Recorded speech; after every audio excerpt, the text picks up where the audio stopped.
When we think about what does it look like or feel like or taste like, or what is the sense, what is our experience, it's a deeply profound personal experience. It's so truly profound and personal, it's unique to each unique individualized being as we go through it.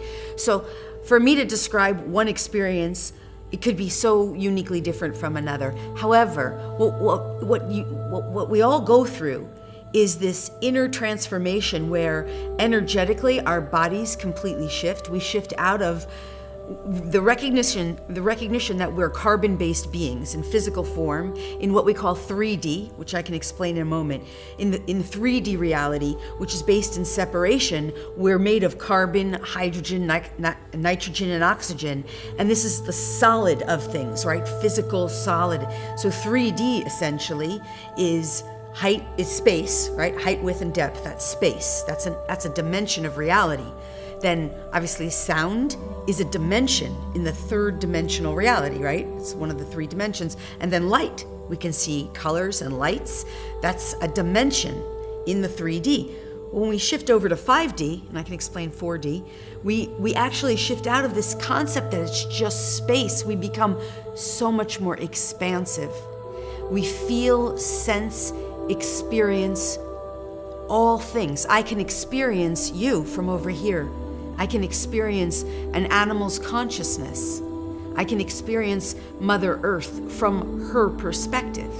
I can, and whatever she's feeling, sensing, experiencing, I can experience those with her as part of her, or even in varying degrees of separation. So we talk about what will we see, sense, experience. It's all things that exist. Our experience opens up to so much more, so much greater than just our limited perspective. But so in 5D, we're able to experience all other things and beings and perspectives as our own.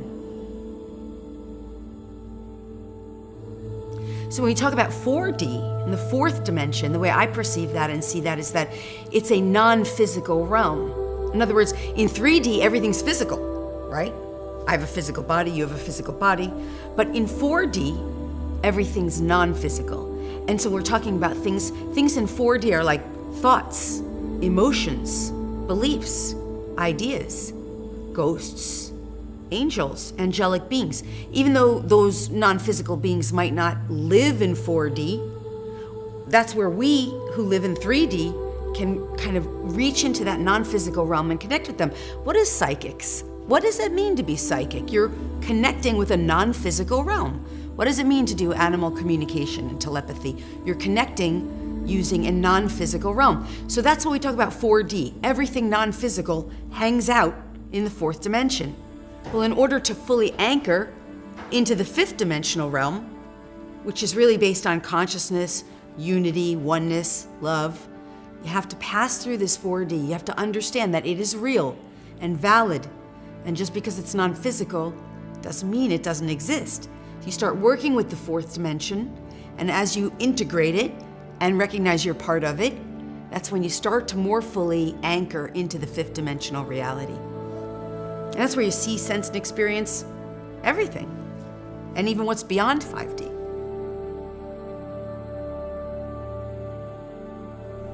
"5D is basically, in a sense, it's one of the initial stages, yeah, that's a good way to say it, the initial stages that you get to through the ascension process. In other words, as you're going through the ascension process, which in and of itself is an awakening process, it's a process where you start releasing your emotional, your baggage, your connection to the third dimension, you shift through the fourth dimension, and you start to fully, more and more fully anchor into this fifth dimensional reality, this fifth dimensional awareness. So the ascension process tends to lead you naturally into the fifth dimensional reality. But understand, fifth dimension is overlapping simultaneously with third dimension. It's just that as you more and more fully anchor into 5D through the process of ascension, you start to leave 3D behind. You start to realize it's just not something you're really that interested in anymore. You love it, you bless it, you honor it, you're just complete with it. This is a much more fulfilling place to be.